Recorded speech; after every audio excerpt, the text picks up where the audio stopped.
Hello and welcome back to Webheads Comic Club, episode number 3.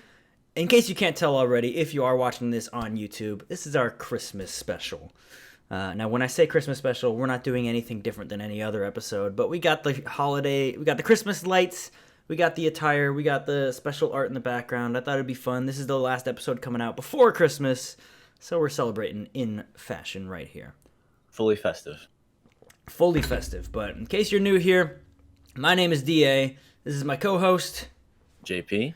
And we are back with episode 3. This is our podcast, of course, where we're reading through every single issue of Amazing Spider-Man and discussing them here. But first, before we dive into the comic books, I said we would talk about it last episode. We're not going to dive too deep, but Spider-Man No Way Home came out the last week. No spoilers here. We're not going to spoil anything for anyone who hasn't seen it. But holy crap, what a movie. It was really great. I saw it 2 days ago now. I literally, immediately, I was telling my friends I saw it with, I want to go see it immediately again. Yep, I already booked my tickets. I'm going on Sunday. Nice. Or not Sunday. Today's Sunday. I'm going on Tuesday. Tuesday? I might just go alone. I might just go see it again. That's what I'm doing. I'm gonna go sit by myself. I'm gonna go sit in the theater. Sit by myself. I don't care. Yeah, I asked my fiance if she wanted to go, and she was like, no. So I was like, all right, I'll go by myself. Oh, did she go see it with you? She saw it the first time, yeah. Did she not like it? She liked it. She was just busy that day when I yeah. wanted to go again. But I'm going again on Tuesday just to take it in. I was a little bit disappointed because, as you know, if you're watching on YouTube, you can see in my backdrop I have the Avengers Endgame poster with the tickets. They didn't give us a physical ticket for Spider-Man No Way Home. They just scanned it on my phone, and I was like, I wanted to do the same thing. I wanted to frame the poster with my tickets. Well, they got the COVIDs now. Yeah, exactly, I guess. But give me a paper ticket. Come on, it's not that hard. Yeah, they just scanned my ticket too. Yeah, so I was a little sad about that. So maybe I'll still get a poster. You could print out the ticket you bought, right? Yeah, it just doesn't have the same impact, you know? Yeah, I guess you're right. I don't know. I just thought it was cool to have the tickets, but whatever. Yeah, no, the movie was phenomenal. Yeah, it was great. If you're a Spider-Man fan, if you're listening to this podcast and you haven't seen the movie, what are you doing? I feel like that kind of goes without saying. You've probably already seen the movie, but Yeah, probably. I'm fully geared up. You can't see it on the camera, but I am wearing my Marvel pajama pants featuring Spider-Man on them. I have my Amazing Spider-Man glass. I'm ready to go. Well, I have a new background. For all the audio listeners, head over to YouTube. Look at my new background. Give us the tour. What's going on back there? Well, first off, it's going to change because I won't spoil it though. It's going to get more a little bit better comic book wise. But right here next to me, we have the statue made by me from scratch, latex A bust. JP Creations original. Oh, I'm not even pointing at it. There it is. Battle damaged Peter Parker with some PS4 gear on him as a tribute to that game because I love that game so much. Oh yeah. We got these two masks that have been cut up. They're probably from 2004, 5, 6. These are from when I was a kid, when I used to play Spider-Man. Those are literally the original things. When I was a kid, yeah. To be like Tobey Maguire at the end of Spider-Man 1. Oh, those are literally them. Those are the masks. They don't fit me because they're child masks. Right. We got Venom Gloves that I made. Okay. With the old school white square on the back. Yeah, very basic but cool. We got the comic books in the back. There will be some of the comic books in the back they'll be reviewing today. Don't worry, I'll show those off a little bit closer later. Mm-hmm.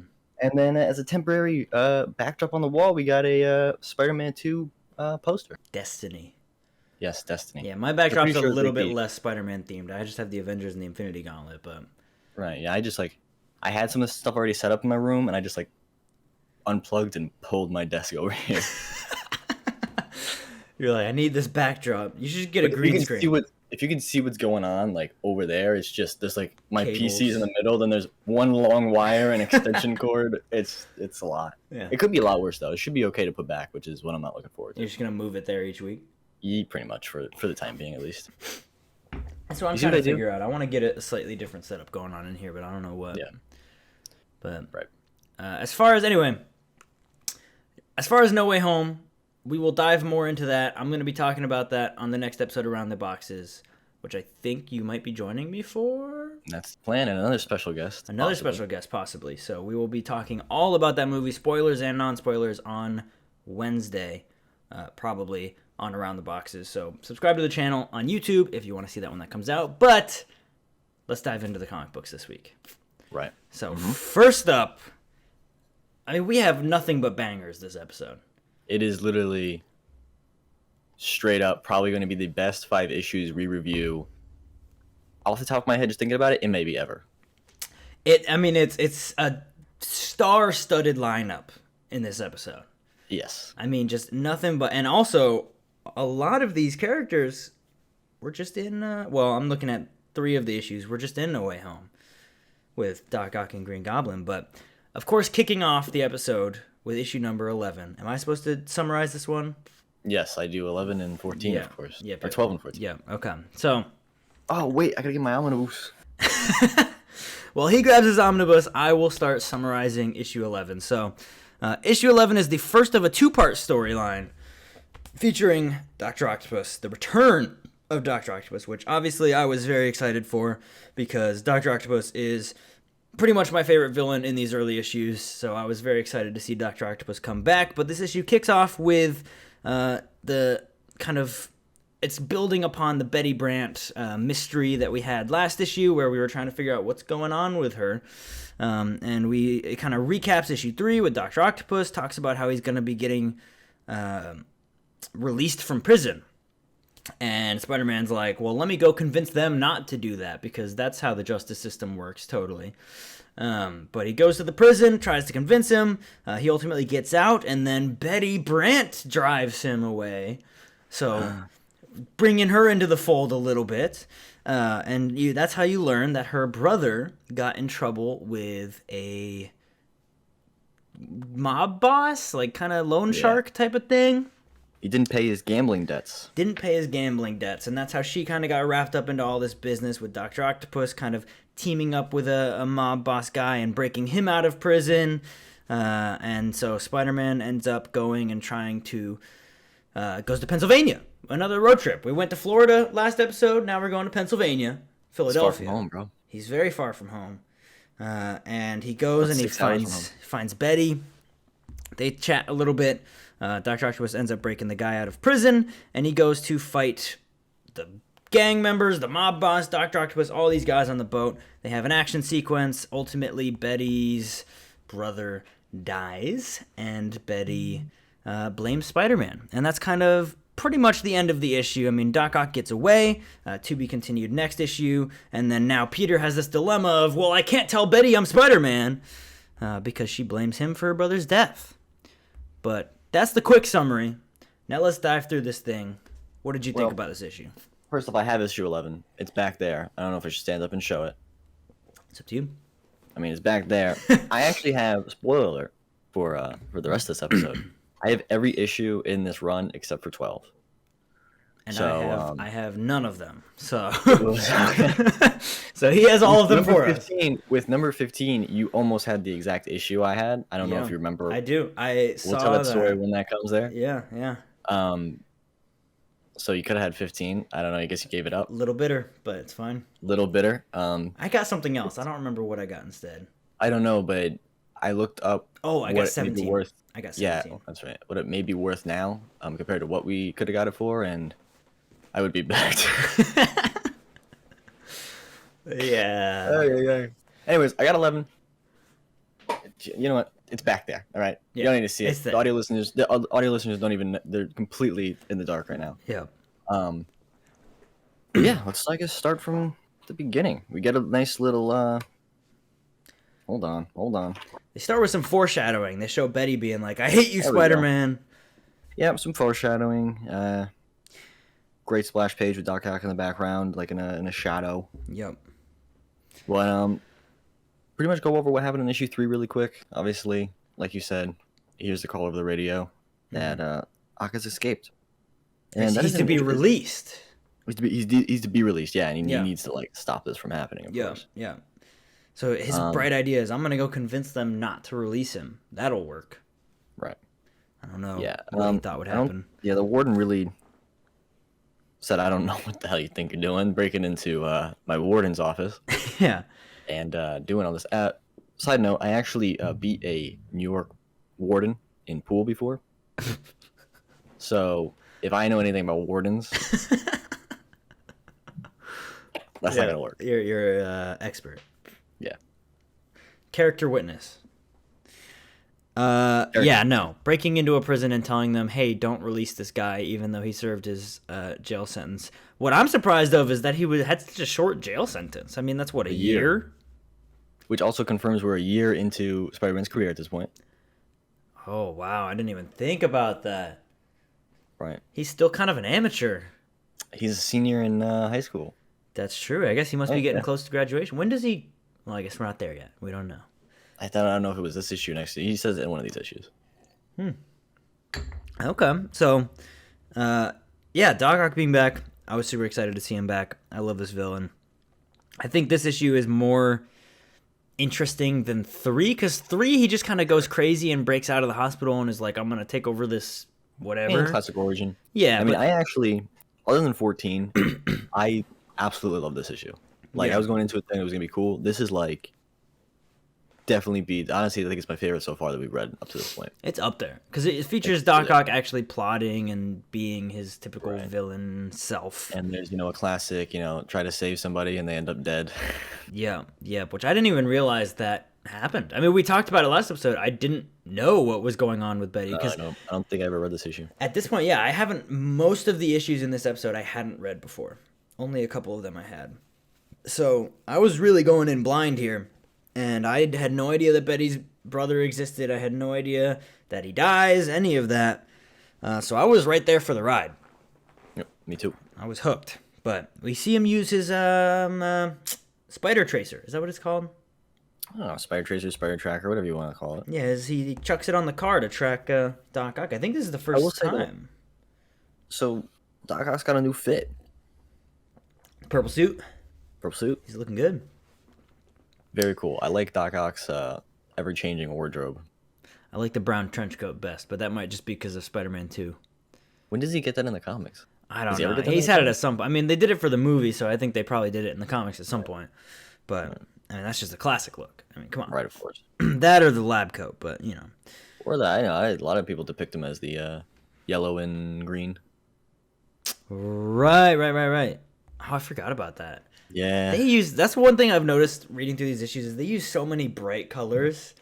And I get that it makes the art pop more. I mean, it's a comic book, but it's so weird. Like, some of these buildings are just, like, yellow and orange. And right. I'm like, that's not what like, the doors are blue. And it just looks a little weird. I don't know if that's just what architecture looked like in the 60s or if they were just trying to make the art pop. I don't know when he gets that yellow and green, but I'm pretty interested to see if there's a reason behind it, because it's a very strange thing to start wearing. I mean, the dude's crazy, so I mean. Well, no, fully, yeah. But what else was the big takeaways from this issue? I'm trying to look through. That it was probably like this issue, from villain to side characters to Peter Parker and Spider-Man is like, this is how I see, like, if you say Spider-Man, this is the type of world and universe personalities that I think of, like, immediately. There's the energy and just this issue in general. He's trying to do the right thing, but also, balancing his relationship with Betty Brant and an absolutely lunatic, villain. Personal stakes. Personal stakes. There's, someone tragically dies. I just love how Peter, just a senior in high school, just goes to his aunt and he's like, hey, I'm thinking of taking a trip to Philadelphia. Right. And she's just like, okay. Like, whatever. Like, oh, I won't go with you. I mean, she just upped and took a trip to Florida last episode after she got out of the hospital, but she can't go with him to Philadelphia. Well, she's got things to do around the house, of course. She's got chores, bro. Yeah. Who's gonna take care of the plants? Not Peter, apparently. No, he has responsibilities, but not those responsibilities, though. But yeah, what do you think of Doc Ock in this issue, though? Is this like, when you think of him, is this the type you think of him as? A lot more. I feel like in issue 3, it seemed like he didn't really have much of a plan.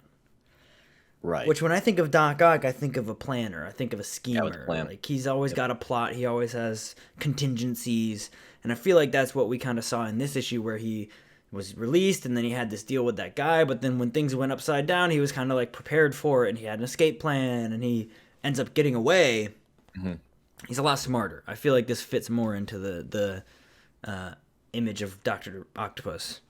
that you see. I mean, in general, yeah. Yeah, yeah. I just wanted to ask you because of obviously him being your favorite villain, right? So I Right. don't know one of your favorite villains. He's one of. It would be hard for me to pick a single favorite, but at Right, I some get point you, or I get another, you. he's been my favorite.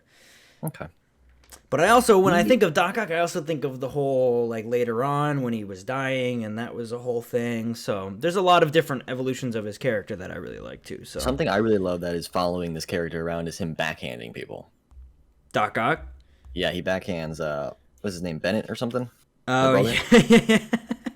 Backhands him like he backhanded Spider-Man in his first appearance. I hope he backhands someone again in the next issue. I know he doesn't. Kind of made me upset.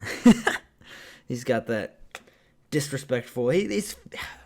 I know he's supposed so, to be, like, but he's so pompous. ugly. He's pompous and ugly. He's ugly. He's very ugly. He's an ugly guy. He's got a nice suit, but man, he don't look good.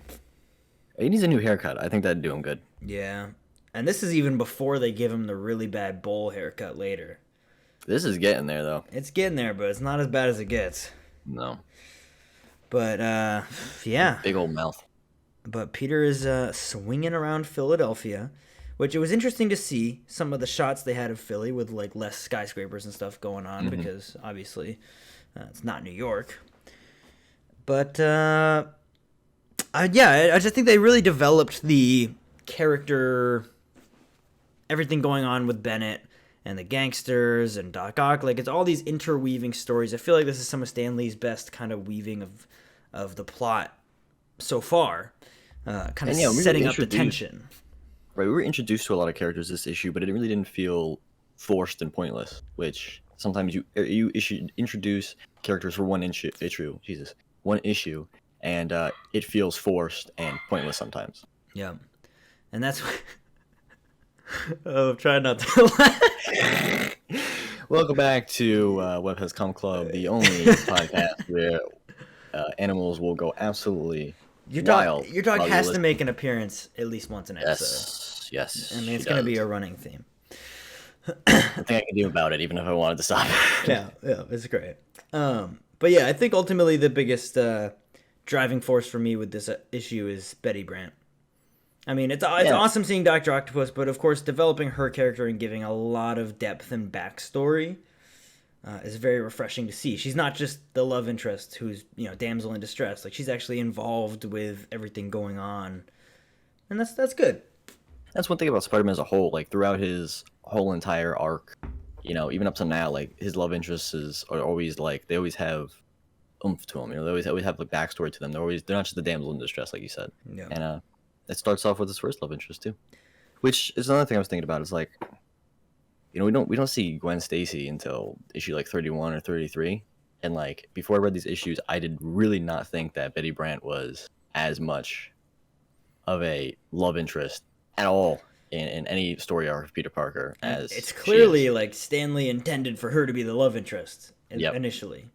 Very interested to see what happens and how that stops. We see it fizzling out a little bit over these next 5 issues, but I'm curious to see when it actually. And it really started with here because I don't want to go too far ahead, but we end up fighting on a boat first off, which is an awesome scene. I love me a good boat, and I love a good fight on a boat, especially between an octopus and a spider. Oh yeah, that's a good action scene. I like how he's mostly fighting kind of the mob guys, and then Doc Ock's just trying to escape and take out Spider-Man. You could see also Spider-Man's trying to outsmart Doc Ock with, let's go behind him. I'm going to surprise him here, and he's too smart for that. It's a battle of wits. It's a battle of wits as well. Doc Ock he's not Sandman. He's not. He's a poor Sandman. Give me my high school diploma. Give me my diploma, bub. That had to be one of the funniest moments. That and this place is haunted. This place is haunted. That's the same issue. No, that was 7. Haunted was 7. Oh, okay. Yeah. Really? No, because he was in the school. No, that was at JJ's at Daily Bugle. Oh, you're right. Yeah.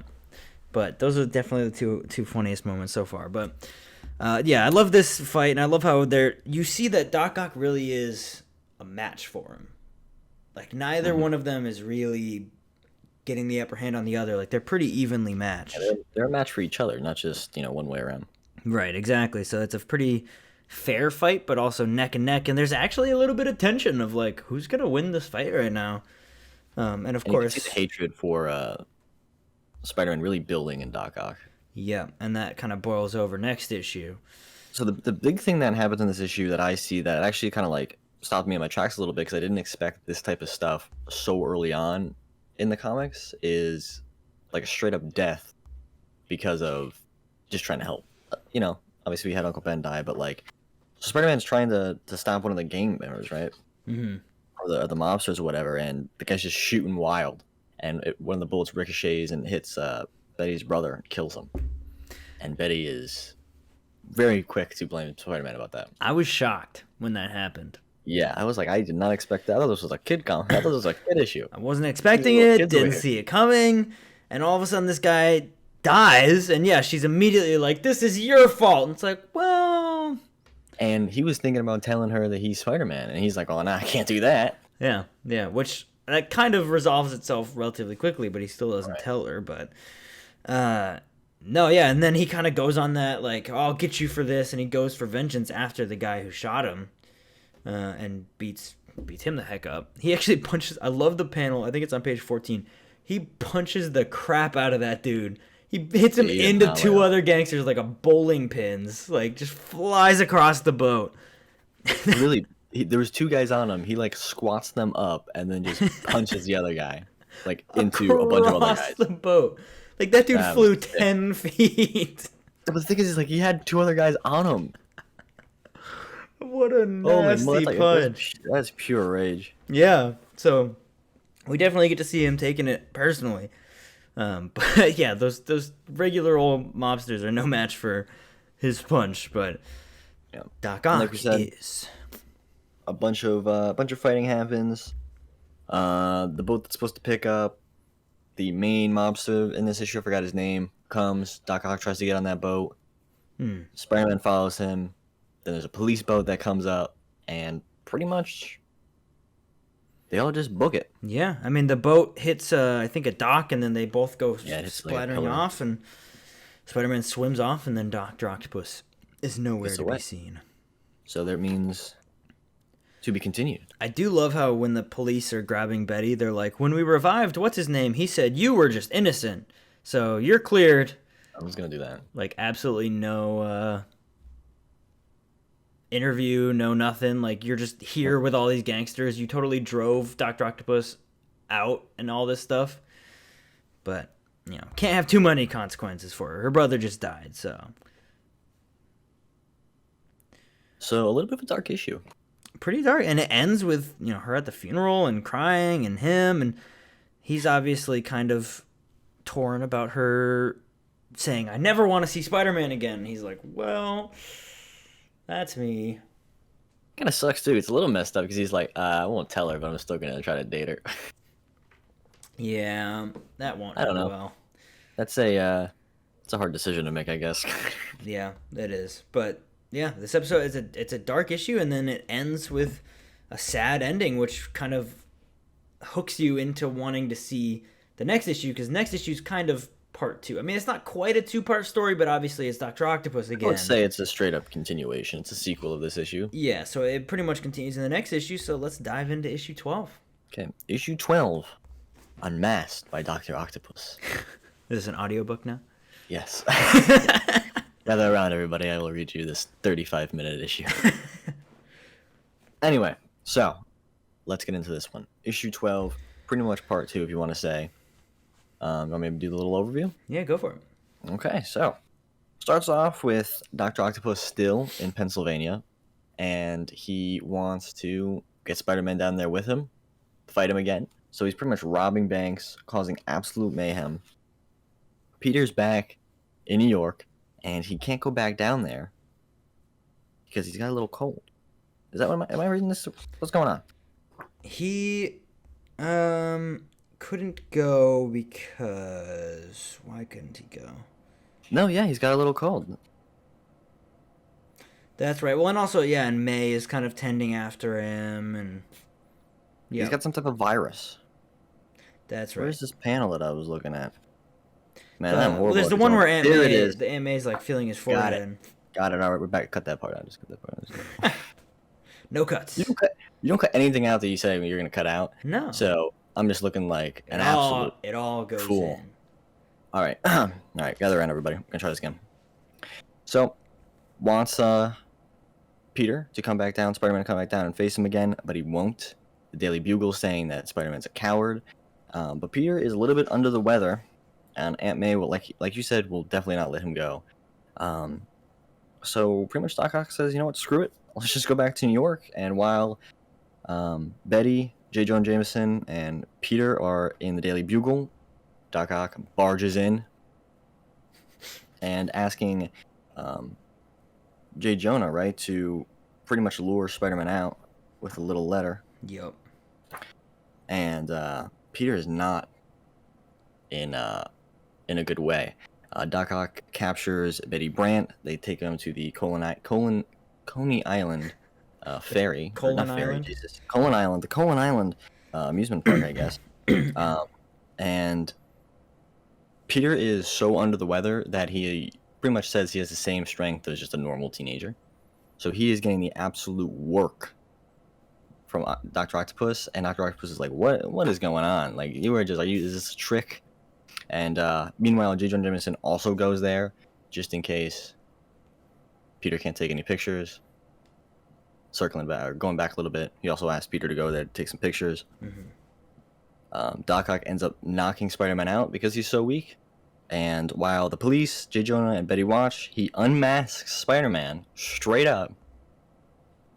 But everyone believes, since he got knocked out so easily because he's sick, that Peter just somehow, I guess, went to the local corner store and got a Spider-Man costume and decided, you know what, I'm going to fight Dr. Octopus straight up.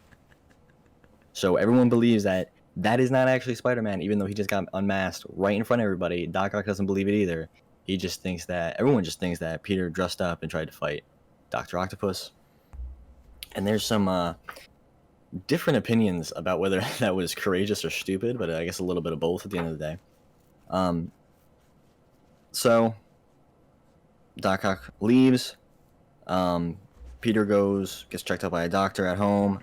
He has the 24-hour virus. Yeah, the famous 24-hour virus. I didn't look up if that's a real thing. A 24-hour virus? I don't think it is. That's incredible. Yep. So he has a 24-hour virus. So after 24 hours, he is back to normal, full strength, flipping around in his bedroom. Liz starts to get the hots for Peter. Oh, yeah. Because he's so courageous and stupid. Which was such a turn because obviously she wouldn't give him the time of day at all before. Doc Ock is pissed. He thinks that he looked like a fool. He lets out a bunch of zoo animals. So Peter has to deal with that. He fights a bear. He fights a tiger. He fights a lion and a gorilla. A damn gorilla. Yeah. Doc Ock is causing an absolute mayhem, and he finally finds Spider-Man. They duke it out. A great battle ensues. They fight their way into a abandoned sculptor's, I guess, museum. A shout out to the sculptors out there. And they have a big, long fight in this museum. Doc Ock ends up getting trapped. There's a fire. Peter escapes. Doc Ock doesn't escape, but the police catch him after they put out the fire, and Doc Ock is once again apprehended. Yeah. I'll tell you, that was the best I've ever done doing one of those. This issue is all over the freaking place, and I love it. But it is my favorite moment, definitely, when Doctor Octopus just, like, shows up at the Daily Bugle, and he's like, here are my terms. Tell Spider-Man to come to Coney Island. I'm taking Betty Brant as a prisoner, and you may send one photographer. Like, how perfect is it? It's just like, only one photographer. And JJ's like, I'll send Peter. It's like... It's also so silly, because it's like, we're going to do this crazy thing, but send a photographer. Just one. You may send only one. Perfect for the story that it's obviously going to be Peter. Yeah. He's a photographer. Obviously. He's sick. But don't worry, guys. It's the famous 24-hour virus. Yeah. He'll be so fine. All will be okay in 24 hours. Exactly. And obviously it was just a ploy to, like, put him on the issue, him getting unmasked and everything, and have it not be a big deal. But I saw that obviously coming from a mile away. Yeah.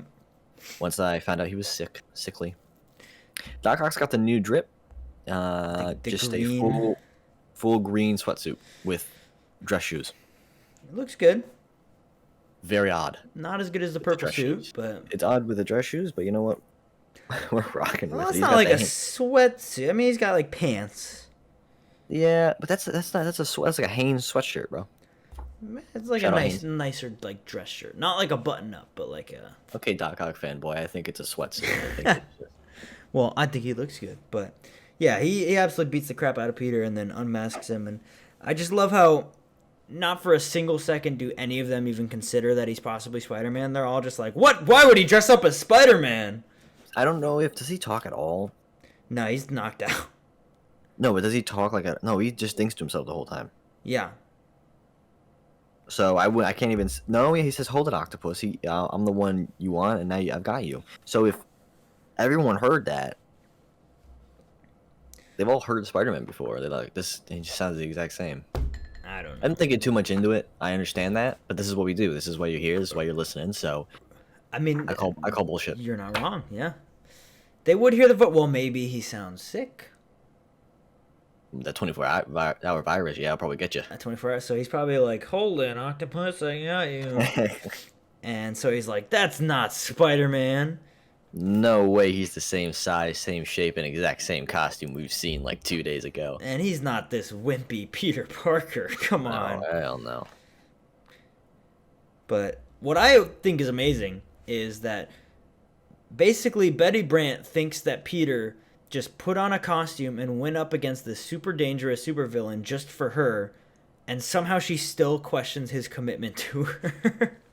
She's like, he risked his life for me, but, oh, you like Liz. Like, what? Women, you know what I mean? It's funny. But, I know, what I love is that, so Liz really gets the hots for Peter starting now, and it just is like a complete flip from how she felt about him, earlier. She's, like, obsessed with him now. But my favorite thing after this fight that happens, what I mentioned before, is that Doc Ock is so pissed because he feels like he got, made a fool because he was fooled by a teenager, that he goes buck wild and releases a bunch of zoo animals. Yeah, I don't really understand that. That's a menace. You want to talk about a menace? It's cool, though. I mean, I like... I love it. That gorilla don't look right, though.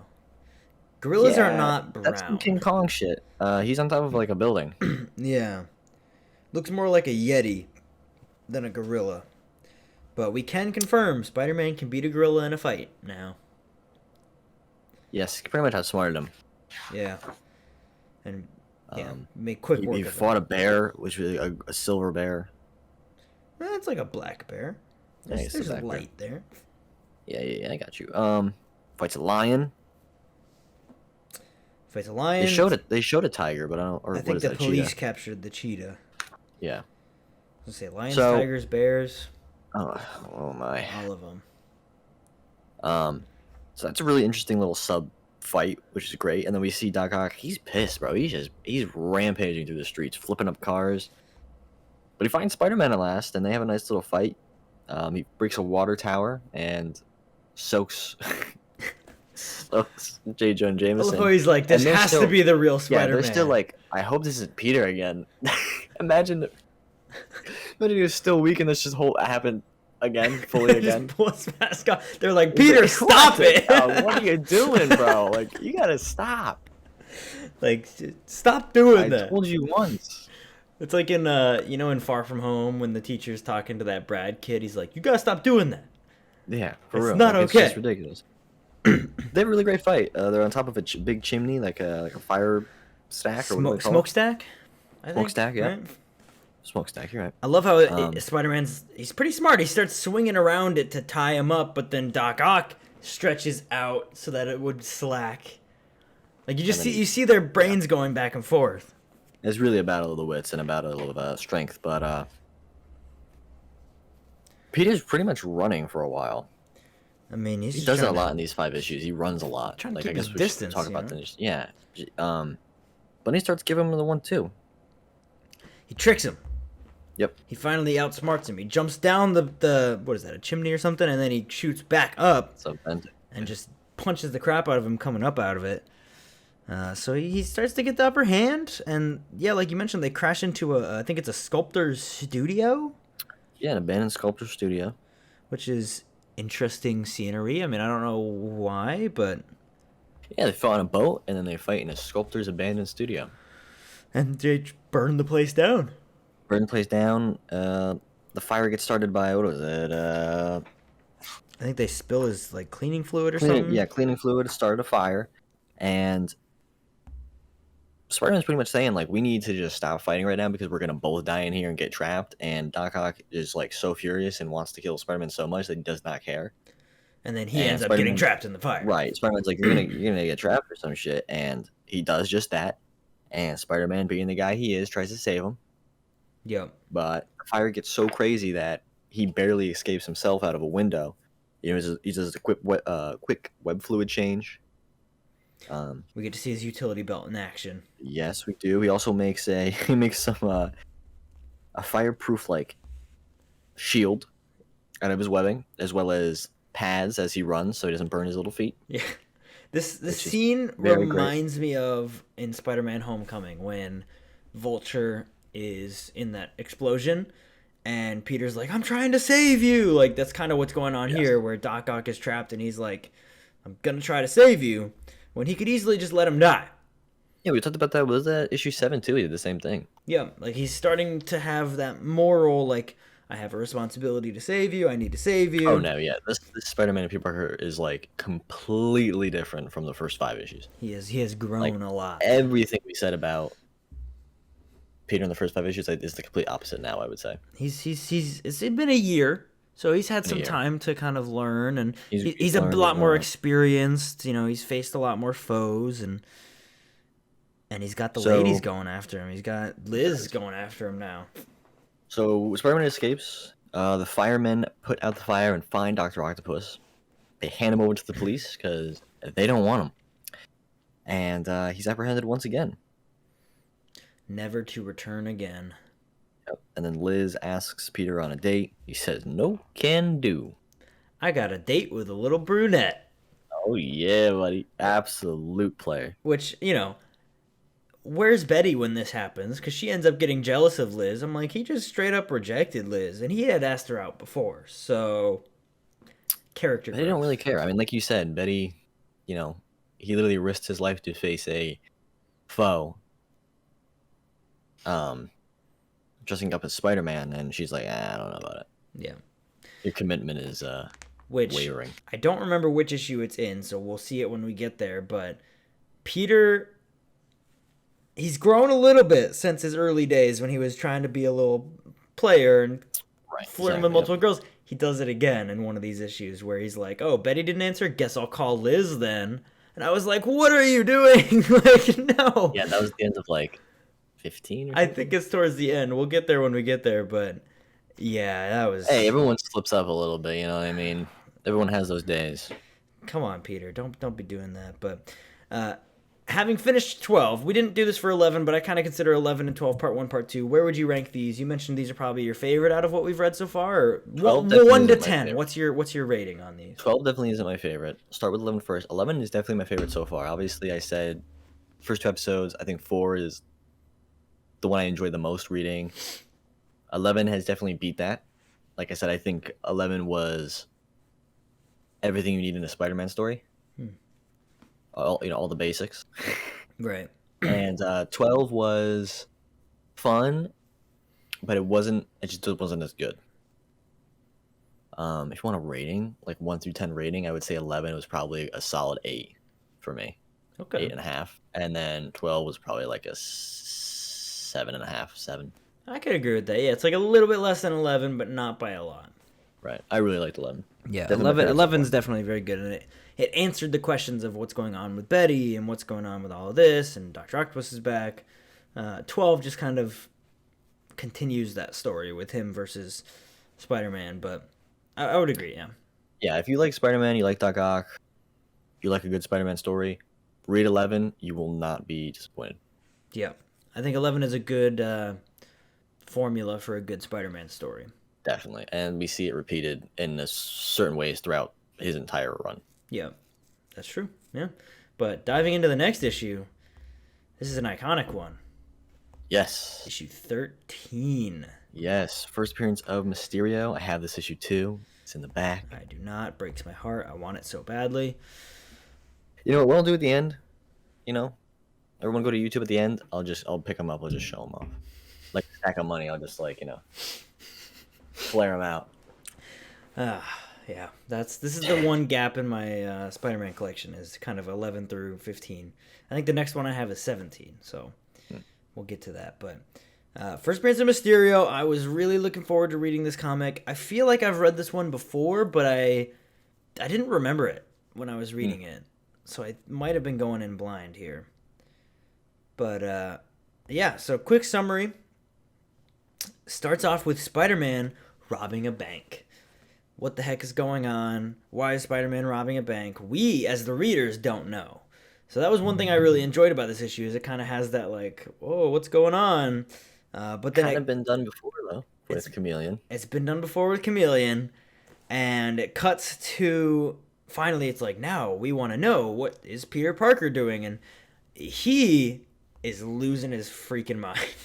I love how he's like, I must be sleepwalking. I mean, am I robbing banks in my sleep? And there's panels of him in bed with his eyes wide open, like terrified that he's doing this in his sleep. He doesn't for a single second consider that it's an imposter, which, whatever. But he goes to a psychiatrist to try and get help, and then realizes that could put his identity at risk, so he leaves, and he goes to JJ, and he's talking to him about work, and he wants money, and then there's another Spider-Man robbery, and then finally, Mysterio appears to J. Jonah Jameson, tells him to basically print a notice. A lot of people use JJ to communicate with Spider-Man, which is weird. But they're like, meet me on the bridge. And Spider-Man goes and meets him on the bridge, and he just starts beating the crap out of him for no reason. And then that kind of introduces his character. He puts his smoke up, and Spider-Man's just getting worked by this guy. Absolutely worked. And then ultimately he regains and goes back to face Mysterio as he's realizing that Mysterio's kind of teaming up with J. Jonah Jameson, and he tells him a little bit about his origin, why he's doing what he's doing. They fight in this movie studio, and ultimately he defeats Mysterio and gets him arrested, and happily ever after. But cutting back to the beginning, what are your thoughts on this issue? So like I said in the last issue, I was probably the least excited to read this, because for whatever reason, when I read this issue, it really stuck in my mind. I forgot some parts, obviously, and when I was a kid, I probably skipped over all the dialogue that wasn't Spider-Man and Mysterio. But one thing that I was actually really excited for, that I feel like kind of got switched off, was when in the second page, right, where Aunt May was talking to Peter, and she's worried about him because he thinks he's stressed out about the bills and yada yada. And he's like in bed. He's like, I never thought this would happen to me. I'm afraid to shut my eyes to go to sleep. I was like, maybe he's like afraid of all the villains he's faced. Like he literally has PTSD. Like this is a very interesting topic, probably too adult for what they're going on to. Right. But if you were fighting on these menaces that want to kill you every single day, for a full year, you'd probably be pretty jittery. That's true. So I thought they were going to kind of go into that a little bit, but they didn't. It was just more about, I guess, the fact that he's been hearing about the robberies and stuff. Yeah. Because he wakes up and he says Spider-Man struck again. So that means this has been happening. I guess that's what he was losing sleep over. But he literally goes to a psychiatrist. There, yeah, he goes to a psychiatrist, and literally it lasts about a panel or two. Literally 3 panels, I think, 4 panels. Psychiatrist is a real horrible psychiatrist. He first thinks, "Oh, this will be great. This is just the guy I need. Like a hero that's also a nutcase. A superhero who's a mental case." Yeah, not the psychiatrist you want to be going to. Even as Spider-Man tries to leave, he's like, "Wait, you're the patient every psychiatrist dreams of." Yeah. I didn't know psychiatrists dream of these type of patients. They're like, man, I want someone who dresses up like a spider. I like a guy with anxiety. Can some hero just come in here that's an absolute nutcase already? Please. I'm trying to get my name in a magazine. For real. Yeah, I don't know what he was thinking. He goes there and he's like, you can help me. And then immediately he's like, wait, no, you can't. And leaves. Yeah, he didn't think that over. Yeah, he's just kind of acting rash. And then he kind of shirks off Betty, which is making her... I guess that's why she starts to feel a little shunned by him. Because he kind of snaps at her. Yeah. He's like, you never talked to me that before. It's kind of a little bit sad, but at the same time, like, my man's got a lot going on. Yeah, but he's like, don't butt into my life. Like, come on, yeah, no, Peter. He's a complete jerk. Yeah, no, he's a complete jerk. This is Spider-Man 3 emo Toby Peter levels right now. Like, come on, you're better than this. Yeah, it's sad. I feel bad for Betty, but but he tries to get a loan from JJ. Of course, that doesn't work. 17th time he's tried to do that. I don't know when he's gonna learn a lesson. Yeah, just go take some photos, Peter. You can literally get pictures of Spider-Man anytime you want. You faked them before. Go do it again. He's learned his lesson, maybe. Hopefully, who knows? Yeah, I think he's learned his lesson with that. But Liz is still flirting with Pete. Super flirting with Pete. She changed her hair. She got a new haircut. Pete's like, I don't care. Flash is like losing his wow, mind. weed. Oh, like he's going crazy. We talked about this when they did it before, but the text for Liz when it's like melting, so it's like icy. I love it. They do it a lot in one of the later issues, but they did it in this one when she's like talking to Flash and she's like, "Oh, now I look good. How did I look before?" Which like, oh, Flash, you broke the #1 rule. He says, "You're beautiful now." Yeah, I read that, and before I even read the next like bubble, I was like, "Uh-oh." Like you yeah, but no, I love that like melting effect. You could just like, because it's something that she's saying with complete disdain. Yeah, it really provides the tone of but yeah, oh my, like Flash, you can't say that. No, that's not a good idea, man. That's like, Oh man. And like every great super villain, they show up at the Daily Bugle. JJ's really asking for it though. He is. No, JJ loves it. He's made himself the face of the antagonist for Spider-Man, so now all these villains are like, oh, he'll help me. So just like the Vulture did, just like Doc Ock did, he hands him a little note.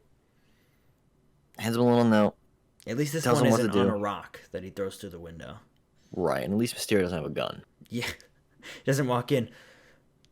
Tell me where Spider-Man is, or I'm blasting. Pull a damn gun on him. The note disappears in his hand. Obviously, we're willing to believe that Mysterio is just of some different power, because he is mystical. Fully like, yeah, mystical for sure. Disappearing in the smoke. The paper's disappearing right out of the hands after he reads it. So pretty much he's calling Spider-Man to the Brooklyn Bridge, right? Fight him. What's super cool about his first appearance in this comic is like, obviously reading it now, we know Mysterio, right? We know he does like effects and illusions. But as a reader, and like, I was reading this trying to, as if I was reading it back when it came out and I've only read the first 12 issues.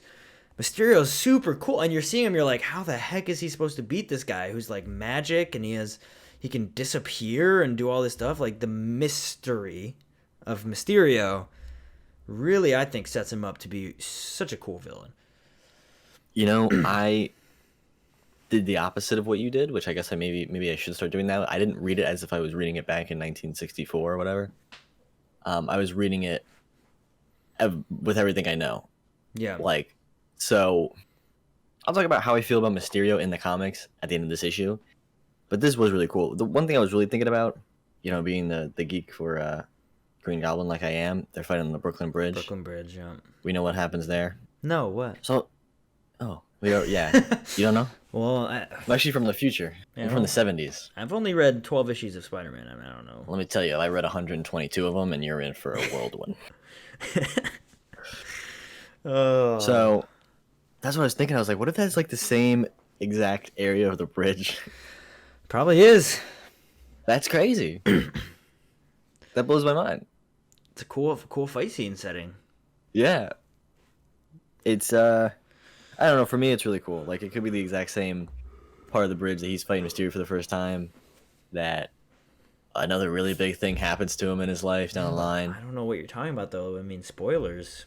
I'm not say anything that happens. I'm just saying. You gotta tune in to Webheads episode 20 or whatever it'll be to find out what happens in that issue.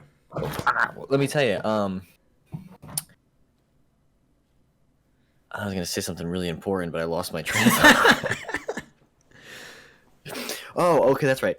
So he fights Mysterio on the Brooklyn Bridge, issue 13. Next issue, issue 14, first appearance of Green Goblin. I think you're seeing connections where there are none. No, I'm putting the connection in there myself. Okay. No, it's cool to me. Okay. You know what I mean? Yeah. Well, we'll get into this first appearance of Green Goblin. Right. It really puts everything in perspective that they're really in the same world in one, state. Right. You know? Yeah, I don't know. That's true. That's cool to me. But anyways, this first fight with Mysterio, he absolutely gets his butt kicked. Yeah, did not know what was coming to him. Did not think he was going to be this tough of a foe. He can't even put his hands on him. No, yeah, he just gets beat up in the smoke, runs away. Even the smoke, he shoots a web at him. Mysterio says halt, puts his hand out, and the web absolutely disintegrates, melts. And I love how immediately after that fight, Mysterio is hailed as a hero. He's like going on motorcades through the city. It just really reminds me of when they later did him in the movies in Far From Home, where that's what we saw happen in the MCU, is where Mysterio is a hero and everyone loves him, and it's like, he's not a hero. Spider-Man's the bad guy. Yeah, exactly. That's not quite the case. There's more than meets the eye. But what I do think is interesting is once Peter does find Mysterio, which happens relatively quickly after here, Mysterio just straight up tells him all of his secrets, like, right away.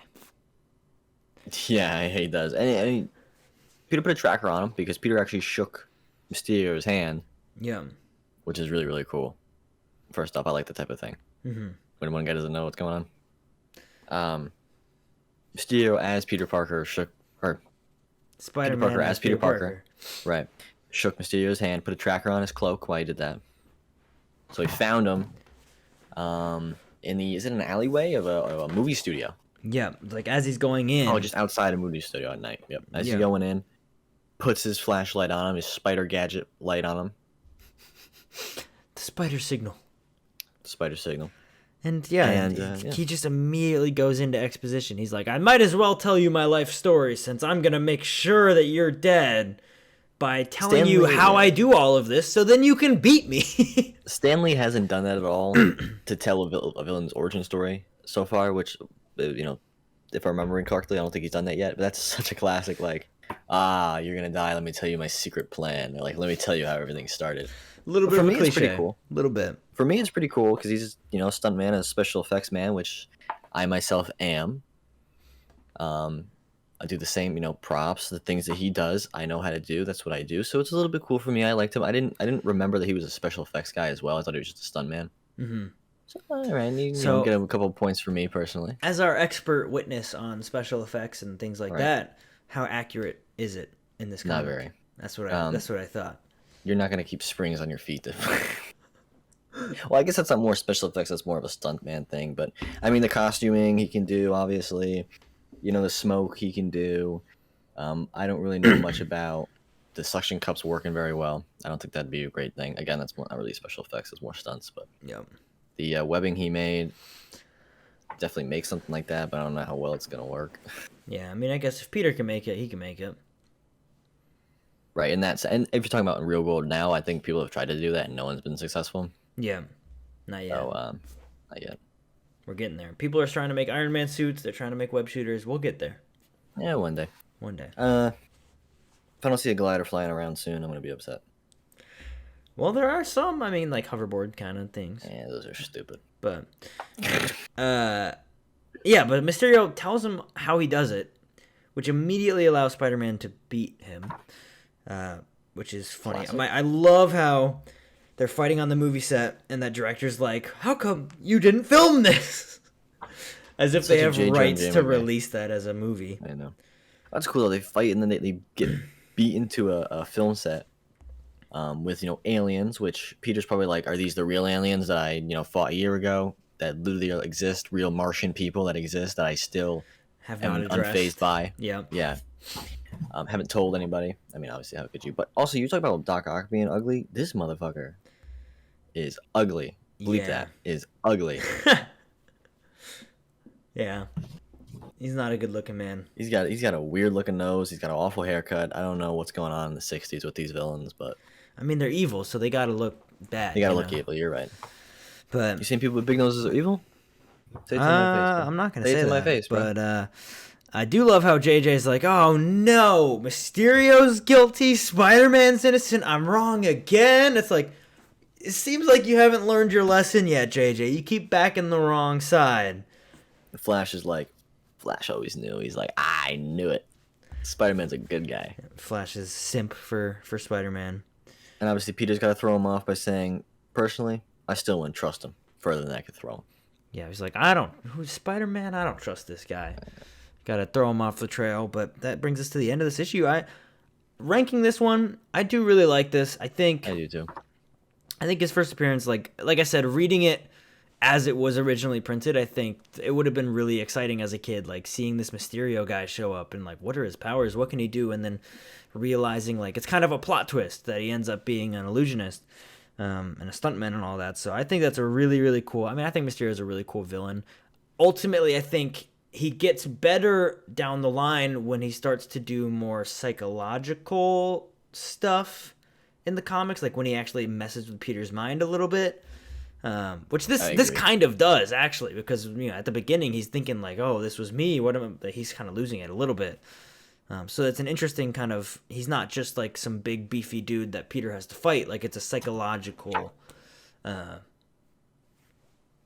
battle, I guess, is how I would put it. So I would rank this like 7 out of 10. Yeah, I agree. 7.5 out of 10. I really enjoyed it. Like I said, I remembered a lot of it, so I was like probably the least excited to read it again. But I do want to talk about Mysterio as a whole for a second. Really honestly, he's very like in the same class for me personally. This is personal opinion as the Lizard, where classic villain, classic origin, classic storylines. Everyone knows him, but he's to an extent a little bit of a one-trick pony. Like once he starts doing his thing, I mean, he does his thing. He's gonna freak Peter out a little bit. He's gonna pretend to be Peter. He's gonna pretend to be this person. He's gonna pretend to be that person. Kind of like Chameleon, sort of like. Yeah, and the Lizard, same thing. All right, he's gonna be the Lizard, then he's gonna turn to the Lizard, then he's gonna get cured, and he's gonna be the Lizard again. Then he's gonna try to do some Lizard things. So it's not. I feel like he's not in the same category as like the other 3 villains we're gonna like Doctor Octopus, Green Goblin, even Craven. Like Craven's always like. He has the same motive, but he's kind of always changing it up, and he actually affected Peter's life in a big way with the whole Kraven the Last Hunt thing. I don't know what Kraven's Last Hunt is. I don't know. I've only read. Okay, I got one more thing to say, Mr. 1964. The very last panel, Spider-Man swings away after talking to Flash, which we just mentioned. He says, "Poor Flash only knew the real identity of his favorite hero." And then there's like a little, panel thing, whatever you want to call it. It says, but that day is still in the future. Okay, and then, Peter says, it would be worth anything to tell him someday just to watch him explode. Yep. And then it says, but that day is still in the future. And until then, yada, yada, yada. I was a kid or whatever in 1964. I'd be like, oh, dude, they're planning to do it one day. Like, the secret's going to come out. So what do you think, 1964, Pete or Dixon? Do you think? I don't know. Yeah, I didn't think much about that. Is he gonna reveal his identity to Flash just to one up him and kind of turn him around? Is he gonna start dating Liz and tell Liz? We don't know. I don't know. Well, I think he's gonna marry Betty, obviously. Oh yeah, because she's the end all be all love interest, of course. Why is my iPad making noises now? Hey, listen, I turned my phone off. I don't know how to. I can turn the volume down, but the notifications still make noise. How do I? Hold on, I got this. Sounds. Yeah, I don't know. Oh, ringers and alerts 0. There we go. Figured it out. Yeah. Nothing but professional here at the Webheads Comic Club podcast. But as JP is grabbing his comics from the background, he's doing that because we're getting ready to dive into the next issue, which is issue number 14. I was setting you up while you were grabbing your comics. We're getting ready for the next issue, Amazing Spider-Man 14, which we all know you have it. We all know I'm exceptionally jealous. That's a beautiful comic book right there. Signed by Stan Lee for our audio listeners. Yes, issue 14, signed by Stan Lee. If there's one thing I am so grateful and privileged to own and, call it mine, it's this. Like, this is like, it's incredible. Yeah, for anyone who doesn't know the history, back in the olden days on JP's old YouTube channel, there was obviously an iconic video. Is that still public or is it private now? I'm not sure. But what had happened it was a gift for Christmas from my parents when I was 13 or 14. Probably the craziest thing. I didn't even ask for it. They just went to the comic store I went to. They said, what, James likes, his favorite villains, what would be a really crazy gift to get him. And they found I think it was 4.5 CGC first appearance of Green Goblin. Yeah. And obviously it's not in the CGC slab anymore, but I have good reason for it. First, I was told by somebody that is probably higher than a 4.5. That's not why I uncracked it, though. It was to get it signed by the man Stan Lee in 2015. Yeah. And I can touch it now. Yeah. Which I don't much. I did read from this issue. Like I said, if I have the issue, I'm reading it from it. It was a out-of-body experience. It was like driving in a sports car. If you don't own a sports car, it was crazy. It was honestly, I don't know. It's just very, really cool very carefully, of course.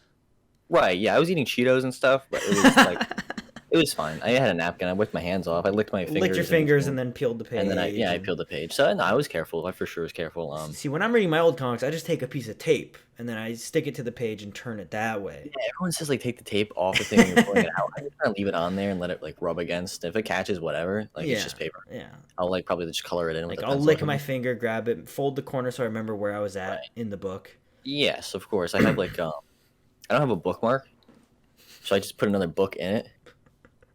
A different issue. Like my 13, I'll put in the middle of it. Yeah. While I wait. But yeah, no. But all that satire aside, obviously, yeah, that 14 is pretty much your like prized possession. Yeah, that is possession. Like, it is insane. It's absolutely insane. So obviously, if you know me at all, you know that Green Goblin is on the same level to me as Spider-Man as a character. I love the Green Goblin as much as Peter Parker and Spider-Man. It's a hot take, but it's just true. It's his nemesis. Like it's the Green Goblin. Yeah, but people are like, oh, I love Spider-Man, and he's my favorite villain. Like, no, this is like in terms of pop culture characters, Green Goblin's like top 3. Well, so before you dive into the summary of issue 14, right?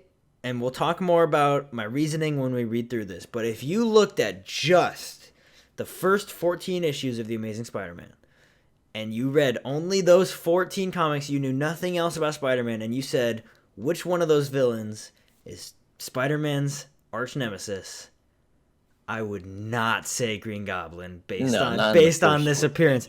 He's just a goof in this first appearance. His motivations are a bit weird. A little bit of, malevolent. But yeah, he's got his motivations aren't weird. Listen, I am damn biased, okay? I will say it right now. I don't care. I'm biased, obviously. But I'm going to try to remove that bias a little bit. I will say that this is definitely a goofy issue. It's super silly. But I know the Goblin story arc, especially, through 122, his first, before his first death, which I don't know when he dies. I don't know that. I didn't even know what that means. But his whole thing is that he wanted to be the crime boss. He started to try to do that in this issue. Didn't really work out. He still tried to do it, but Spider-Man kept thwarting him. And he became, he's insane, and he became obsessed with Spider-Man. Yeah. And that's what happened, and it starts in this issue. So I don't know motives. We're talking about motives over there. Well, that's true. I'm playing around. one thing I'm noticing as I open up to the splash page here, I love, and they always do something silly with the credits, like Smiling Stanley or whatever. I love how this one it says, written by Stan Lee, the poor man's Shakespeare. Illustrated by Steve Ditko, the poor man's Da Vinci. Lettered by Art Simic, the poor man's Rich Man. They did that. I think it was issue 15 too. They did something like that. It's just you can tell they were just having fun with it. It's being great. Goofy. They do have fun with it. It's pretty fun. But the grotesque adventure of the Green Goblin. Oh my god. Please stand by. Hello? What happened? Oh, Jesus. Yeah, the grotesque adventure. It's too much for me to handle. I can't hear you. Okay. Well, as he's fixing technical difficulties on his side, we will keep going. What's going on over there? I'm back. Don't worry about it. Okay. You didn't drop your 14, did you? No, that's over there. I'm not even holding it. Okay. No, what happened was my mic unplugged from my computer. Oh. Not my mic, my headset, my headphones. Oh, okay. Yes, technical difficulties. Yeah. New set. Yeah. You know what I mean? Yeah. Building out. I mean, it's like $1 million set, so. Of course, yeah. I mean, I'm planning on selling my 14 just to get a better one, actually. Yeah, it's to be expected, but That's not even a funny joke. Anyways, the grotesque adventures of the Green Goblin. I love the word grotesque. Super cool.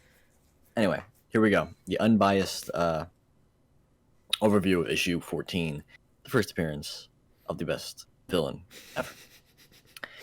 So, we start off immediately with Green Goblin in his Green Goblin lair, tinkering with his flying broomstick. That's right. In this issue, there's no pumpkin bombs. There's no glider. It is just like stun grenades. They're like gray, like silver. And he flies on a flying broomstick. Yep. Which is so odd because he sits on it between his legs. He also just straight up sits on it on his butt. And he also stands and kneels on it. It reminds me of I think it was the 90s cartoon when Green Goblin would ride his glider just sitting with his knees folded up on it, and he would just look ridiculous. There's a panel in here where he's doing exactly that. Yeah. He also, once he stops flying on it, he just holds it. Yeah. With him. So very witchy in this issue. He's like a witch goblin, right? I guess, right? So pretty much his big plan in this issue is to defeat Spider-Man, because he wants to be the leader of the crime in New York, like I mentioned before. Right. So he teams up with the Big Man and the Enforcer. Not the Big Man, sorry, just the Enforcers. Big Man is not in this, but the Enforcers, the three people that we talked about last issue, in our last episode, issue 10. Go check it out. Spotify, YouTube, all the good stuff. And he tells them that he can help them get revenge on Spider-Man if he just listens to them. And his big plan is to go to a producer, right? Or guy that makes movies. Yeah, movie. I think he's a producer, yeah. Producer, right? And he says to him, I can get you, Green Goblin says to the producer, I can get you a movie starring Spider-Man, the Spider-Man. And obviously, the producer, he just sees money. He just sees money in his eyes, or two money signs. And he says, you know what, let's do it. Green Goblin's big plan is to get Spider-Man to sign a contract to go down into Hollywood to be in a movie fighting the Green Goblin and the Enforcers, to get him and beat him up and defeat him. Really convoluted way to set him up to fight him. Very interesting, because he already meets him, because he just flies around Manhattan, right? I think that's what he said. Flies around Manhattan. Spider-Man gets word of it. He goes, checks it out. He sees Green Goblin there. He talks to Green Goblin. They don't even fight at all, even though Spider-Man grabs his hand. Very cool panel. Love it. Gives me chills. And he says, go talk to the producer. Spider-Man signs a contract. They go down to Hollywood, another field trip for Spider-Man down in Hollywood, which until I reread this issue, for whatever reason, I always skip past. That never made a connection. I read this issue in full multiple times, and I don't know why I don't remember he went to Hollywood for this. Or he even goes, Hollywood and New Mexico where they film it. He's all over the place. It was in New Mexico too? Well, I'm looking at the panel. It says, after a difficult journey, the camera crew and the stars reach a deserted area in New Mexico. He also says, it doesn't... The Hollywood. He's also Hollywood. Yeah, I think he does both. Interesting. Anyway, like every field trip that Peter has, Spider-Man gets word that Spider-Man's also going to be there, so he needs to find a way to get Peter there. Enter J. Jonah Jameson once again, just like in issue 6 and issue 11 and 12, or just 11. J. Jonah's like, Spider-Man's going to be down there for a movie set, go take some pictures. So he goes down to Hollywood, New Mexico, wherever you want to call it. He gets on set with the Enforcers and the Green Goblin. And this man, Peter, says, BJ's makeup man must be a genius. Those actors look just like the real Enforcers. Yep. Peter, you're a scientist, pretty much. What are you doing? He also has spider sense. Exactly. You think his spider sense would be like, oh wait, those are the Enforcers for sure. Right. So they get on set, and the Green Goblin's just standing with Spider-Man with a script in his hand. This is now I'm explaining it. It's like so ridiculous. And he says, "Say, Spider-Man, suppose we go off and rehearse the fight scene while they're setting up cameras. Yeah, we don't want to, we don't make nobody gets hurt when we perform for the cameras." It's like, it's okay with me. And so they go to perform over there. They go to perform the fight scene, and they just start mollywopping him. Yeah. And that's when his spider sense finally goes off. He mainly just fights the Enforcers to start with, and then Green Goblin starts throwing his stun grenades. Spider-Man gets lassoed by Montana. He breaks the lasso, which is pretty cool. I hope that would be the last of the whole lasso, but I guess he's got a spare. And then they fight off into a cave. Okay, so the fight leads them into a cave. We go back to New York to see Aunt May writing him a letter, reminding him to take his vitamins. Flash and Liz are arguing about, well, Peter, right? And whether he's a genius or a puny Parker, right? Right, exactly. And same thing. Betty Brant and Joe Jameson talking about Peter as well. Back to the cave, and everything's dark. Spider-Man has run away from them. They put all four of them like a damn cartoon. Put a big old boulder in front of the entrance so they Peter can't escape, and then Peter starts plucking two of the Enforcers. First Montana, who again has his lasso back somehow, ties him up. He ties the little guy up too. What's his name? Fancy Dan. And so it's just Ox and the Green Goblin. Knocks out Ox within 2 panels. Yep. And then webs up Green Goblin like a web circle. He uses his flying broomstick to melt that. He gets out of there. And then he throws some stun grenades and enter the Incredible Hulk. Guest star. The first time they ever meet, I believe, right? I believe so, yeah. And so pretty much they entered this cave. The fight leads into there. Little does anybody know, that's where the Hulk is hiding out from the horrible human race. And even though Spider-Man tries to plead with him that he's not going to hurt him, Hulk has nothing to do with it. He thinks he's just lying to him like other people have. So they fight a little bit. Peter realizes the sheer strength of the Hulk. He tries to punch him, hurts his hands really bad. They have a bit of a fight. Peter gets out of there. He gets out of the cave, or almost out of the cave, where he finds Spider-Man again. Spider-Man falls into a little pool. Green Goblin gets out of there. Spider-Man's still into the water because Hulk's lurking around looking for him. Yep. The Enforcers get rounded up by the military, then handed off to the police. Green Goblin had escaped. We're back in New York. The producer's talking a mucker with Spider-Man. He's not getting his $50,000 that he was promised because he didn't actually complete the project. Right. And but he does get paid for his kind of travel back and forth, so he didn't really lose any money. But instead of taking the plane back, he tries to take the bus to save some money and give the rest on May. And then in the last 4 panels, we're back to the Green Goblin, where he says, if it wasn't for the Hulk, it wouldn't went the way it was supposed to. But a classic panel where the Goblin mask is hanging on some type of box or whatever, and the identity of the Green Goblin is shielded by some type of safe or something. Who is he? I don't know. Nobody knows, and it's really cool because the last panel is Peter walking in the city, and he's like, my spider sense is kind of going off, but I can't pinpoint where it is. So the unknown identity of the Green Goblin is just walking around New York City, and he can't really pinpoint where it is. You know, he could be in this panel. Yeah, I think he is. As I am a 1964 child reading this, I think he's the guy facing the wall over there in the brown and gray. I would say either he's the guy in the brown or he's the foot at the front of the panel, kind of stepping off. You know, it could be that. I wasn't sure which one actually, because the brown. I mean, he's wearing the brown suit in the left panel. Oh, actually, I didn't. Yeah, he is. I mean, there you go. So I don't know. Confirmed. But definitely, they're teasing his identity. What's interesting to me is, I mean, obviously, I have no idea who the Green Goblin is, so you know, I'm here learning with you guys. But by them teasing his identity, you would think that it's a character that we've already been introduced to. Right. So if I was reading this back in 1964, I'm thinking, is it J. Jonah Jameson? Is it, you know, it's clearly more of an adult, like it's not a high schooler. So is it, you know, I don't know who else it could be. Yeah. Is it another villain that we've already seen? Right. Is it the big man? I was going to say, is it the big man? Because he was with the Enforcers. Mm-hmm. Which, by the way, you said when we read issue 10 that you didn't like the Enforcers that much. But here they are in the first appearance of your Green Goblin. Yeah, I didn't like him in this one either. Okay. Goofy as all heck out.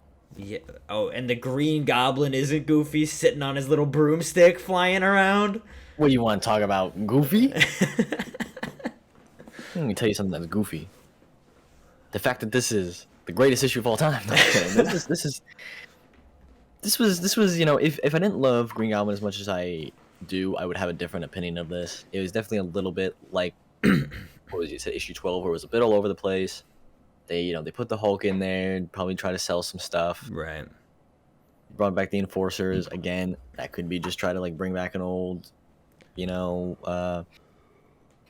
old faces that the readers already know, familiar face. The one thing that I think is exciting about the Green Goblin and what makes him such a unique villain compared to all the other ones we've seen so far is that his identity is a secret and he gets away.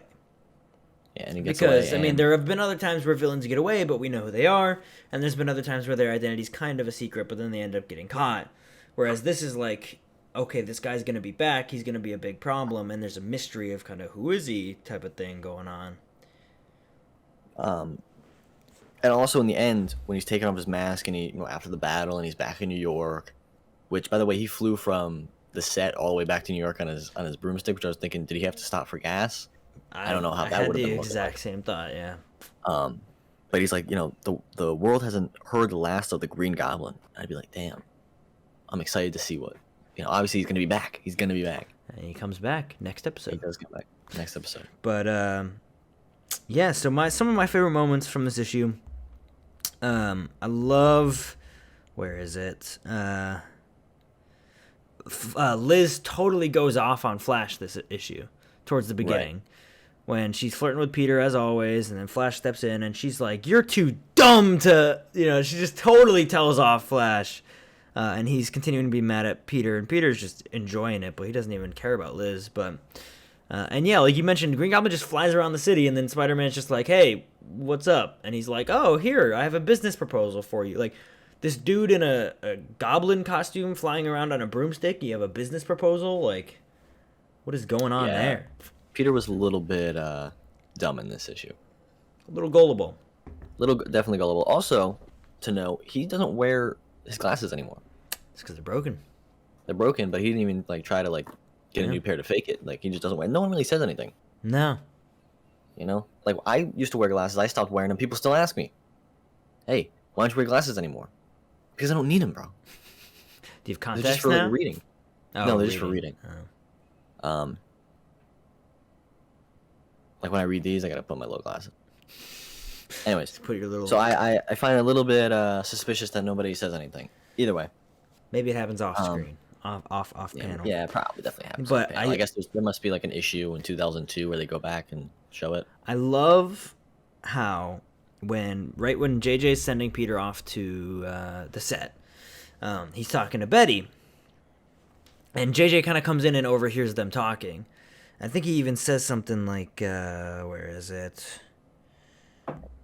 I don't know, but there's a panel where it's Betty and Peter talking, and you can see Jonah kind of smirking as he's listening, and then after a scene later, he starts fighting off at the set. When JJ literally mentions to Betty, he's like, he better not be off dating those Hollywood girls.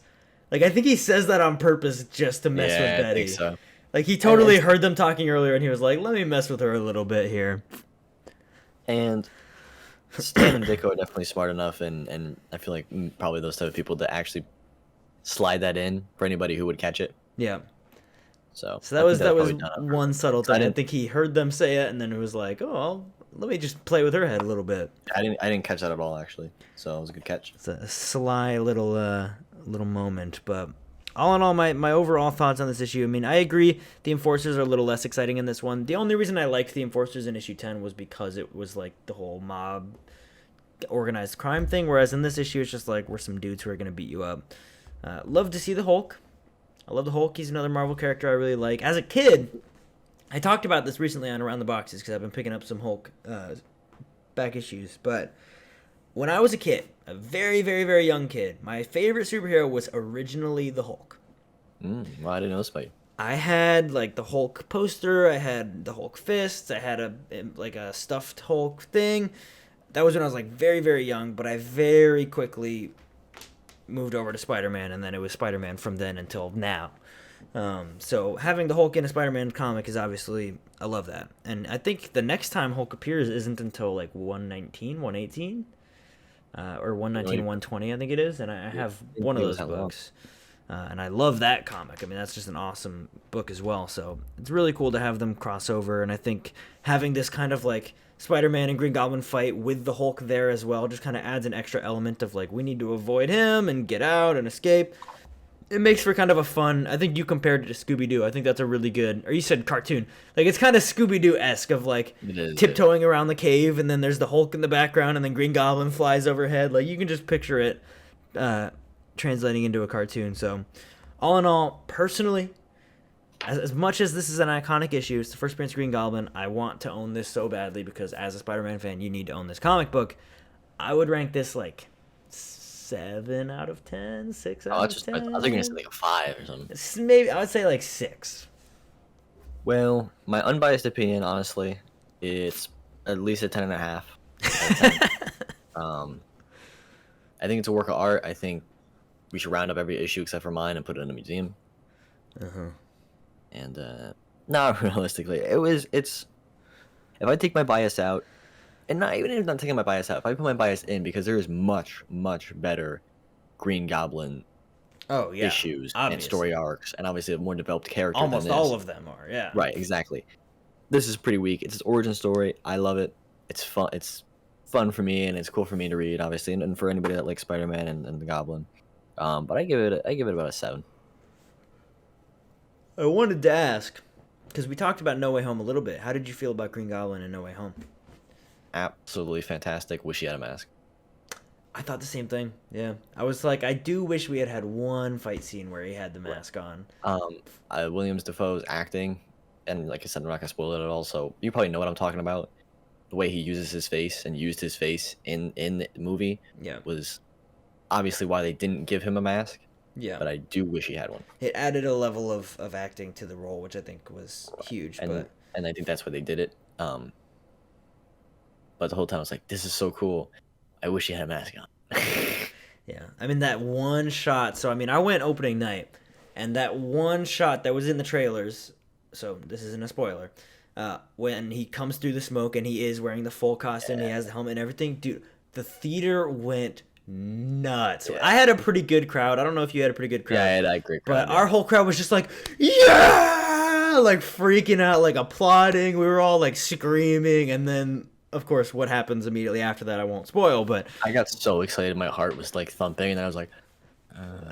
yeah, which, you know, they tease you. They get a little tease, but... So messed up, bro. I loved it. I thought it was great. But, yeah, he was... I mean, people are saying he's one of the best MCU villains. I agree with that, I think. Oh, no, fully. He was... I love how they really made him... Without spoiling anything, but Green Goblin's obviously one of the main villains of this movie. I mean, he's pretty much the main villain of the movie, so... And he did not hold back at all. No, he does not. So, love it. Go see the movie if you haven't seen it yet, and we will be talking about spoilers on Around the Boxes. But that's overall thoughts on issue 14. So from there, we can dive into the last issue on this episode. This is issue 15, first appearance of Kraven the Hunter. Before we get to that, I would like to ask you, since we're talking about the Green Goblin, I think I've asked you this before, but I haven't asked you on this podcast. Where does he rank for you in terms of your favorite villains? Like, I know it's hard for you to rank them, but obviously you got to put some respect on the Green Goblin's name. Right. So, like, as a Spider-Man villain, objectively, he's obviously S tier, right? Me personally, I like the Green Goblin. There's a lot of great stories with the Green Goblin, like 39 and 40, obviously 121, 122, like even in the modern days, like when we were picking up Superior Spider-Man, like Goblin War, and even the recent issues. Yeah, like anytime he comes up in Spider-Man comics, you always know you're in for a really good story. He's not really my favorite, though. I wouldn't even put him, like, if I were doing my Sinister Six, like my top 6 favorite villains, he probably wouldn't be in the cut. Just because, I don't know, like goblins were never really my thing. Goblins were always your thing. I like Carnage. I like Doctor Octopus. I like, Mysterio is cool. I always liked Shocker, Electro. Rhino was one of my favorites when I was a kid. So we should do that when we do issue the annual. We should tell everybody our Sinister Six. Well, that's gonna be so that'll be next episode, but we'll talk about that in a second. You gotta get that. You gotta figure that out. But issue 15, Kraven the Hunter. Ooh, I was excited for this one. I was looking forward to this because I don't think I've ever read this comic book. Yes, I have. I have it. Is that so? Is that the one you got that at the convention? Okay. So, little story about this. Now, for our audio listeners, I have issue 15. Here it is. Ooh. Right. Not bad. Could have been mine. So, in 2015, right? 2015, I went, in Florida. 2014. 2014? I think it was 2014. Whatever. Doesn't matter. Yeah, 14. Whatever. Well, we went to MegaCon, and that was the first time we met. We went to MegaCon together. That's where we got our book signed by Stan Lee. Yep. And obviously there was vendors everywhere, and we went around, and we had a certain amount of money to go buy some books, and we were flipping through a certain vendor, and this issue was there, this exact issue, and I went. I don't know if I found it. I was like, look at this, and it was. Ready for this, everybody? Amazing Spider-Man 15, MegaCon 2014. It was, I will never forget, $85. Which is like an insane price nowadays. $85, and we both looked at each other like, who's gonna get it, right? And I remember us having a solid few minutes where we were like, whoa, we both kind of want this. Yes. All I remember, if you remember a solid few minutes, I don't remember how it ended, but all I remember is just, I need an issue 15, and then I think you went, I also need an issue 15, and I went, I need an issue 15. I don't remember how it ended. I don't remember. I do, because ultimately it ended up working out because I found an issue 17, which was also, I think, I don't remember exactly, but I think it was $75, which is an insane. I mean, it's the second appearance of Green Goblin. It's a pretty beautiful copy. I still have it today. And so I needed a 17, and you had 17. So then ultimately I was like, okay, I'll get the 17 and then you get the 15. So then we were both happy, and obviously I wasn't bitter at all, but that 15 is beautiful. I wish I had. It's actually, it's attached by one staple. Okay. It displays beautifully. It's a little bit, I would say it's probably I'm horrible at grading. Mm-hmm. FYI, everybody. It's probably like a 2.5 or 3. Okay. So it's not bad. If we talk about the whole book as a whole, it displays really nicely.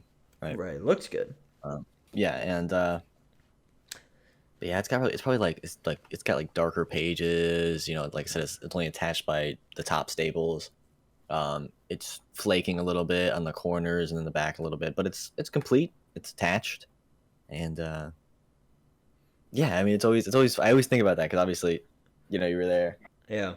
Everything, but another issue that I love that I have, but I love the cover on 15. Yeah, it's a great cover. So yeah, I was very interested because I remember I think it's probably the number one book that I'll never forget the price on because whatever. And I was like, I looked it up. I was like, okay, let me look up a 3.0-ish. and there was like so it's like 600 to 800 now. Spider-Man comics have skyrocketed. This is why I can't even collect these things anymore, bro. It's great for the ones that we have, but it sucks for trying to get more because now they're super expensive. Dude. Like, I'll like, you want a 14? I want a 3? Holy moly, it ain't gonna happen very soon. Good luck, yeah.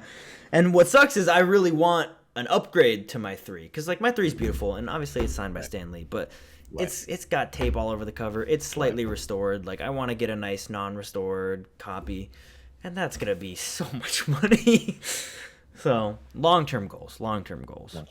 But so, quick summary for 15.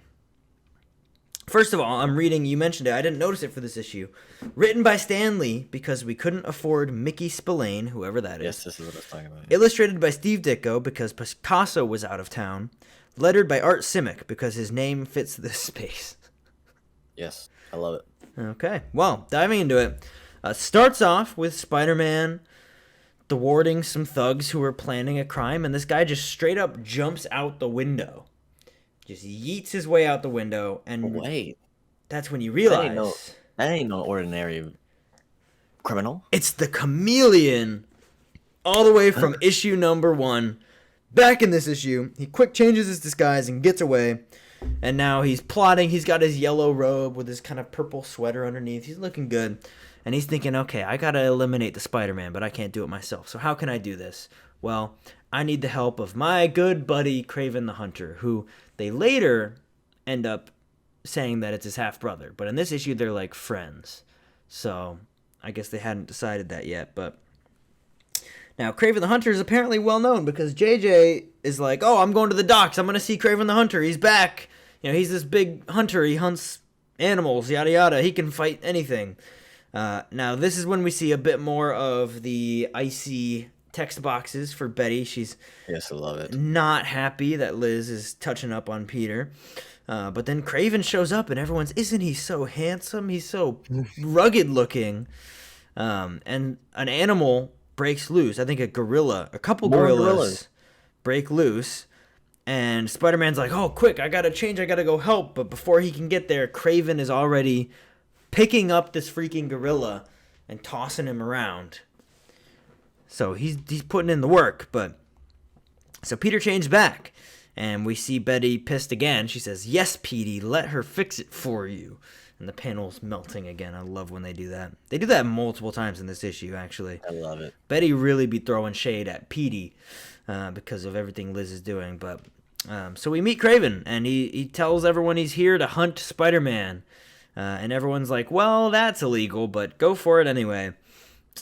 So they do. Now, they kind of dive into his origin, which one takeaway from this that I had, he says that he was in a witch doctor in a hidden African tribe gave him a secret potion. Pretty sure that's Wakanda. Yeah. Pretty sure that's the Black Panther, the heart-shaped herb. Damn. I don't think Black Panther even existed yet when this comic came out, because I'm pretty sure he came out in like 1965, 1966. But so maybe he wasn't planning. It seems like Stan already kind of had that idea. Another idea for the hero. Exactly. So they kind of set that up here, where I never realized that Craven actually had superhuman abilities, but he's kind of has the same abilities as Black Panther. Right. That's actually another reason I was excited, because we were talking about me and my friends with the movie.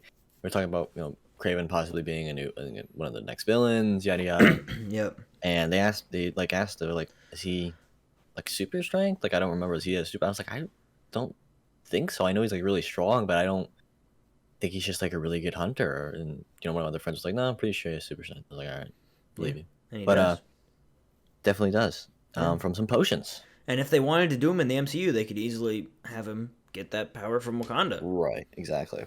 So, I mean, they burned the heart-shaped herb, but anyway.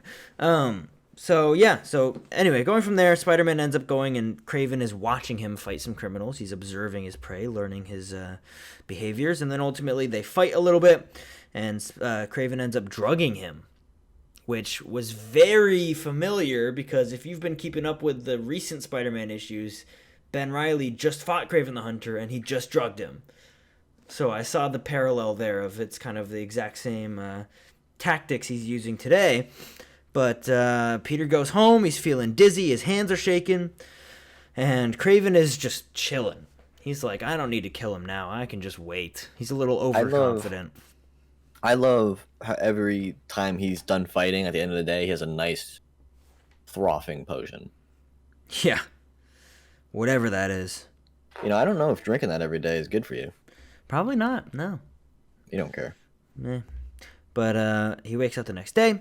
He's feeling fine. His hands are still shaking. And then now we get the first mention of a character that I don't know who they're talking about, but they must be an important character because Aunt May has set up Peter on a blind date. Dude, she's probably going to be like, it's a blind date. There's no way that's going to go. It's probably ugly. Well, and I think he literally says, where is it? Yeah, no, he does. He says that exactly. That's why I'm saying it. Oh, where is it? It's somewhere in this issue. Pete's like, oh, I bet she's going to be hideous. But who knows? We don't meet. But yeah, the niece of their neighbor, someone named Mrs. Watson. Don't know who that'll be, but I guess we'll find out at some point, which actually isn't for a while. So this blind date kind of gets prolonged for a while. But I love how it then cuts to Peter